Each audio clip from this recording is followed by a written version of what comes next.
조지의 깊고 웅웅거리는 목소리에 당신이 할 말은 그것뿐입니다. 나는 이번 크리스마스에 마이크의 보호를 받지 못한 린다에 의해 무시당하고 심지어 내 딸까지 모욕을 당했다는 두려움에 움츠러들었습니다.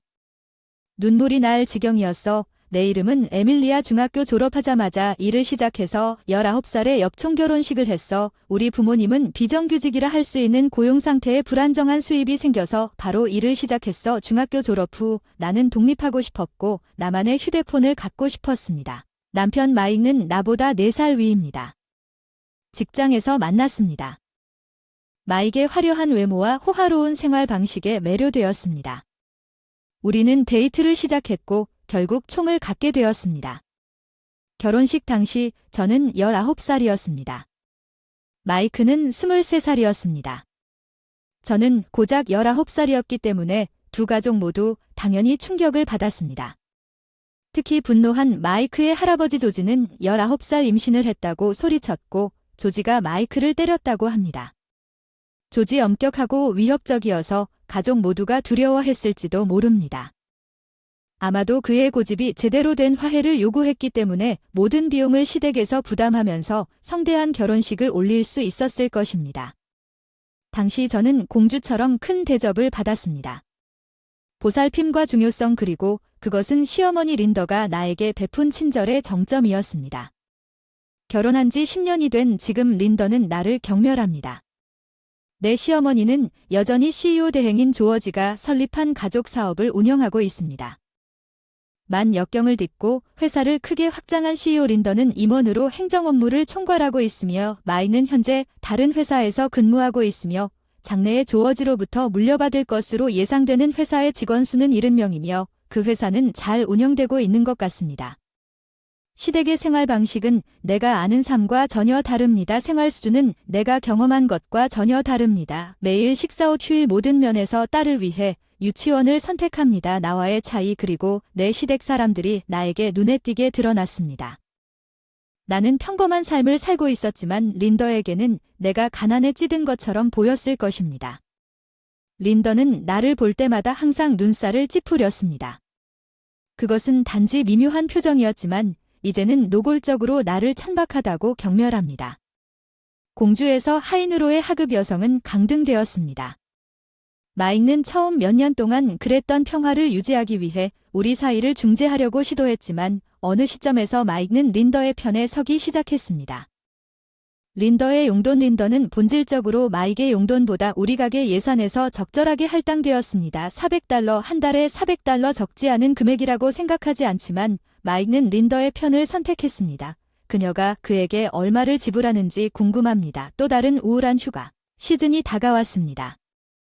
취직 내 시댁 식구들은 고객 인사와 직원 연말 조정으로 붐비고 있습니다. 본업과 집안일 사이의 이 기간 동안 나는 집안일 처리의 기본이 되었습니다. 나는 그들의 집안일을 돌봅니다. 에밀리는 빨래가 잘 되었는지 확인합니다. 수건용 섬유 유연제와 세차용 섬유 유연제도 섞지 마세요. 건조할 때 인색함을 간과하지 않겠습니다. 저녁 식사는 비프 스튜로 해야 합니다. 소고기는 닭고기나 돼지고기가 아님을 기억하세요.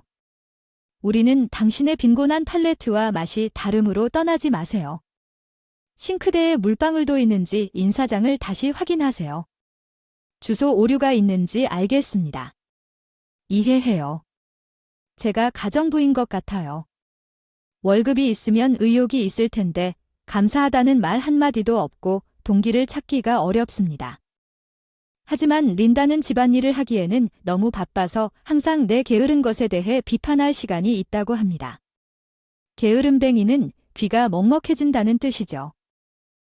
세차가 문제죠. 드라이브 스루 세차로는 문제가 없을 것 같아요. 검열을 통과하려면 안팎이 흠 하나 없이 깨끗해야 해요. 정말 싫습니다. 특히나 추운 겨울철에 세차를 하게 되어 우울하네요. 딸아이의 초등학교가 이제 겨울방학인데 크리스마스는 그 자체로 해야 할 일이 많습니다. 많은 사람들이 명절 인사를 위해 시댁을 방문합니다. 친척 회사 사람들 조지의 친구 린더는 그 결과로 그 일을 처리하느라 바쁩니다. 귀찮은 일이 나에게 맡겨져 있다. 요리 설거지 장보기 청소 전화받기 앉을 시간도 없고 부엌에서 밥 먹고 허드렛 일 중에 서서 린다와 마이크는 명절 인사를 위해 방문하는 친척들과 대화를 즐기고 있는 것 같다. 마이크는 린다에게 술을 냅니다. 내 딸은 다른 아이들과 보드게임을 합니다. 내가 쉬지 않고 일하는 동안 그들의 웃음소리를 들으며 쉬지 않고 일하는 동안 모두가 즐거운 것 같습니다. 매년 열리는 일이라 좀 체념했지요. 모두들 선물을 나눠줍시다. 린다가 시작하는 선물부터 아이들에게 선물 나눠주기. 맞다. 우리 선물도 급하게 나눠줘야지. 준비한 선물 들고 부엌으로 나갔어. 메리 크리스마스. 여기도 우리 선물이야. 응, 무슨 일이야. 선물을 가지고 아이들에게 다가갔더니 모두 긴장한 것 같았어요. 린다만 기분이 좋았고 아이들과 린다의 대조는 스타크였어요. 아이들은 무슨 일인지 겁에 질린 듯 지친 표정으로 나를 바라보았습니다. 무슨 일이 일어났나요? 큰 아이가 시작했어요. 말을 하려다가 말을 멈추고 그는 손에 있는 것과 내 딸이 들고 있는 것을 슬쩍 바라보았다. 손에 선물을 들고 있는 남자아이와 다른 아이들도 선물을 준 것과 다름없는 내 딸이 슬픈 표정으로 내려다보았다. 그 얼굴. 에밀리, 올해부터 내 아이는 없을 거야. 그렇구나. 그럼 선물이 없어도 괜찮은데 왜 내 아이만 제외되고 그 앞에서 그렇게 알리는 거지? 다른 아이들은 너무 잔인해. 주변 아이들도 린다가 술을 마시고 상황을 볼 수 있을지 어리둥절한 것 같았다. 그녀는 유쾌하게 그렇다고 말했다. 교육을 제대로 받지 못한 며느리의 아이에게 우리 선물이 너무 거창한 줄 알았는데 뭐. 그녀의 뜻밖의 말에 깜짝 놀랐다. 난 남들에게는 중학교 졸업 선물일 뿐이고 내 딸에게는 그렇지 않기 때문에 내 딸을 차별하는 걸까? 너무 가혹하게 들리는 차별이 10년 동안 당연한 차별일 뿐이라고. 나는 내 수준을 정확히 알게 됐어. 내 빈약한 취향을 물려받은 내 딸은 우리가 준 어떤 가치도 인정하지 않을 테니 내 교육이 내 딸과 아무 상관이 없다는 건 말도 안 돼. 분노. 나는 린다의 눈을 크게 뜨고 외쳤다. 어떤 어조를 사용하는지 상관없어요. 지금 당장은 어떤 부모도 자녀가 모욕을 당할 때 침묵하지 않을 것입니다.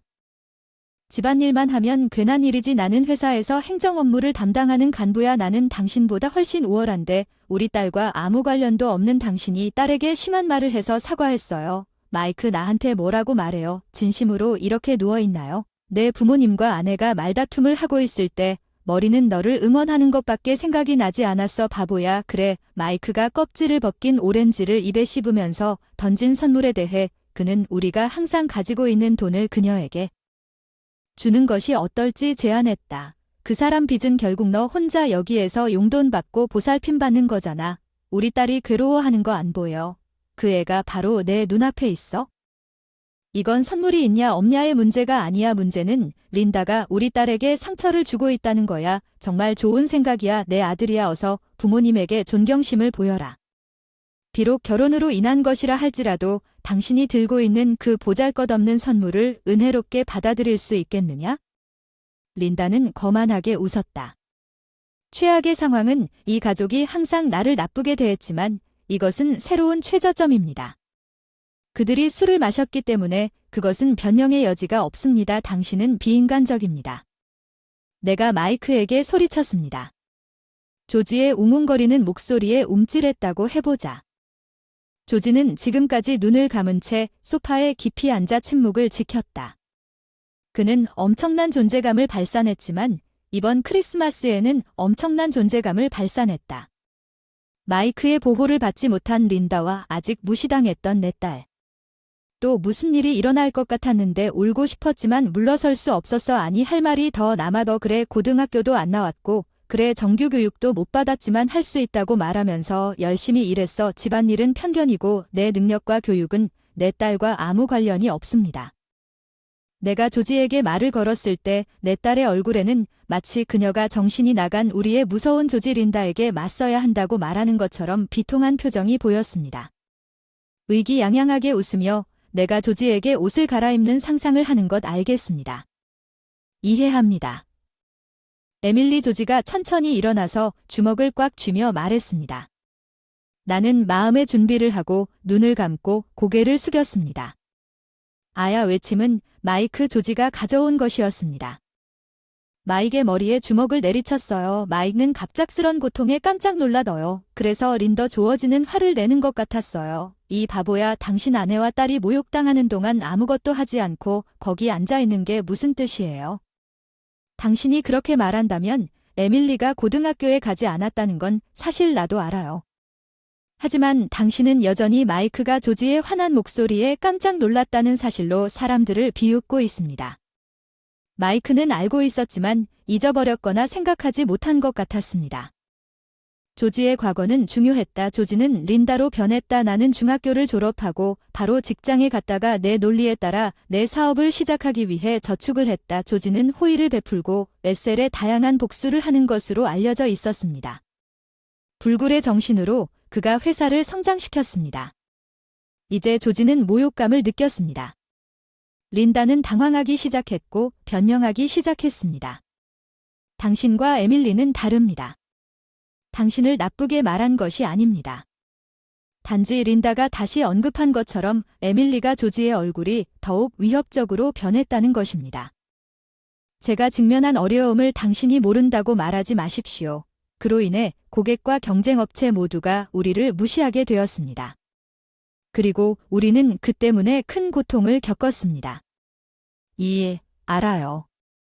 하지만 그건 린다가 할 말을 잃었다는 것입니다. 조지는 화가 나서 화산이 분출하는 것처럼 폭발적인 것처럼 보였습니다.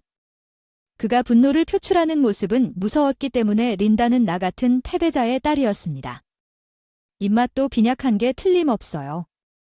남편이 떠난 건 아마도 당신의 불쌍한 성격 때문일 거예요. 당신은 정말 믿을 수 있는 아빠를 잊고 있어요. 지금 우리가 말하는 건 그게 아니죠. 고통스러운 경험을 통해 교훈을 얻으셨을 거라 생각했어요. 전 남편에게 감정적 고통에 대한 대가를 지불하세요. 당신이 변하지 않은 것이 실망스럽습니다. 린더는 결혼 문제로 인해 배우자가 떠나게 된 결혼 생활이 무너진 과거가 있습니다. 마이크가 고등학교에 다닐 때 이혼이 일어났습니다. 린더는 자신의 이혼을 그녀의 인생에 흠집을 내고 그 이야기가 나올 때마다 화를 냈기 때문에 자세한 내용은 명확하지 않았습니다. 그래서 저는 이혼 이유에 대해 자세히 묻지 않았습니다.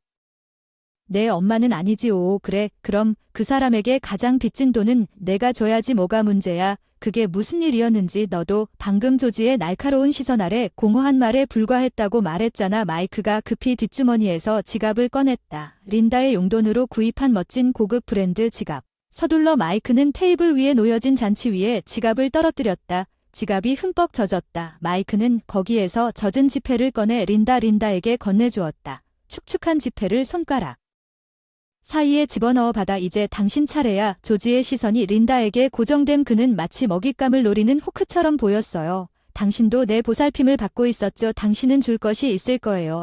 물론. 린다는 그녀의 가방으로 달려갔습니다. 그리고 서둘러 지갑을 꺼냈습니다. 린더의 지갑은 앞서 마이크처럼 그녀의 손에서 굴러떨어졌습니다. 그녀는 마이크가 건네준 돈에 몇 개의 지폐를 추가하여 조어지에게 주었습니다. 나는 항상 당신의 지원에 감사드립니다. 조어지는 제한된 돈을 빼앗아 연장했습니다. 딸에게 줘. 어른들 싸움에 겁에 질려 뻣뻣해진 딸이 머뭇거리며 조지를 올려다본다. 조지는 낮고 위험 있는 목소리로 이건 내가 주는 선물이다. 너에게 이로운 일에 써라. 딸은 묶음에 깜짝 놀랐다. 에밀리 전에는 한 번도 가져본 적 없는 금액의 청구서를 받았습니다. 에밀리 전에는 그래, 이제 몸을 펴고 내 차례에 응답했습니다. 다음에 무슨 말을 할지 두려웠습니다. 솔직히 말해서 린다의 잔소리는 내가 초조하게 그의 말을 기다렸기 때문에 처리하기가 더 쉬웠을 것입니다. 조지는 목소리를 약간 부드럽게 하고 그렇게 하겠다고 말했습니다. 이제 부모님은 딸과 함께 집에 돌아가도 괜찮으시는지 이 음식 좀 드시고 방문해보세요. 이 바보 두 사람과 의논할 일이 있으니 괜찮을 것 같습니다. 부모님은 괜찮다고 하셨다. 조지는 명절에 손님이 많은 식당에서 주문한 고급 요리를 가리켰다. 시댁 식구들이 구입한 최고급 요리가 그 중에서 가장 사치스러웠다. 나는 린다의 반대에 대비했다. 하지만 그녀는 조지의 다가오는 대화에 너무 몰두해서 반응하지 않았을 것입니다. 그녀는 서둘러 아무 말도 하지 않았습니다. 나는 잔치를 마무리하고 내 딸이 도와주기 위해 합류한 테이블을 치우기 시작했고 조지는 좋다고 말했습니다. 그의 말에 린더와 마이크는 벌떡 일어나 접시를 모으기 시작했습니다. 딸과 나는 조어지에게 제대로 감사 인사를 하고 눈길을 교환한 후 시댁을 떠났습니다. 부모님은 갑작스러운 방문에 놀라셨지만 2019년 크리스마스 축하 행사에서 딸과 저를 따뜻하게 환영해 주셨습니다. 부모님 집은 별다른 장식 없이 늘 그렇듯 소박했다. 명절 식사는 마트에서 사온 것들로만 구성됐다. 국은 늘 먹던 가지국이었다. 호화로운 잔치는 성대하게 모습을 드러냈다. 부모님은 기뻐하며 시댁에 전화를 걸었다. 고마운 마음을 표현하려고 린다의 전화 목소리가 약하고 무기력하게 들렸다. 딸과 나는 부모님 집에서 이틀 밤을 보낸 뒤 결혼 후 처음으로 집으로 돌아왔다. 나는 평화로운 크리스마스를 보냈고 집에 자주 돌아오면 정말 행복했다. 먼저 조지의 엄격한 대화가 마이크와 린다에게 심오한 영향을 미쳤고 그들은 더 이상 나에게 잔소리를 하거나 비웃는 말을 하지 않게 되었습니다. 마이크는 또한 린다의 편을 드는 것을 중단했으며 마이크가 결국 그의 할아버지를 이어 회사 사장이 되는 길을 택했습니다. 해임된 할아버지가 직원들 중에서 후임자로 임명된 사람. 그는 수년간 회사에 충실하고 공헌을 한 사람으로 사업에 정통하고 직원들로부터 높은 평가를 받는 사람이었습니다. 솔직히 회사는 아마도 마이크가 있었던 것보다 그 사람의 손에 더 안전할 것입니다. 린더는 임원직에서 해임되었고 휴가가 끝나기 전에 해고된 후 시간제 직원으로 관리 업무를 위해 회사에 다시 합류했습니다. 린더는 새로운 사장과 린더의 업무 재할당 사이에 린더보다 빠르고 정확하게 작업을 완료하는 매우 효율적인 다른 사람에게 재배치되었습니다. 저는 조어지의 인사 결정 능력에 감탄하지 않을 수 없습니다. 강력한 CEO 린더의 수입은 그녀가 임원직에서 해임된 후 급락했습니다. 그 결과 마이크는 더 이상 린더로부터 수당을 받지 못했습니다. 이전에는 사장의 딸로서 린더의 지위에 대해 아첨했던 직원들은 이제 조어지의 분노를 불러일으킨 사람으로 간주되어 태도를 바꾸었습니다. 그녀와 거리를 두다 린더는 자신의 지배력을 주장할 수 있는 자리를 잃었습니다. 이제 그녀는 조용히 일하며 키가 작아졌습니다. 제 딸은 마이크에 대해 꽤 비판적이 되었습니다. 이것은 린더가 그런 끔찍한 말을 할 때 그녀를 보호하지 않았기 때문입니다. 그것은 마이크의 것입니다. 린더가 집안일만 할 수 있다고 폄하한 잘못은 나에게 변화를 시키려는 동기를 부여했습니다. 이전에는 딸이 숙제를 하는 동안 나는 집안일을 하곤 했지만 그 사건 이후 마이크는 집안일을 더 많이 맡아서 일부 일을 자유롭게 했습니다. 내 시간 중 나는 이 시간을 내 딸의 빔을 연구하는 데 사용하고 있습니다. 딸은 내가 공부에 전념하는 것을 보고 딸도 스스로 집안일을 돕기 시작했으며 학교 생활에 대한 세부 사항을 나와 공유하는 데 더 개방적이었습니다. 할 수 있어.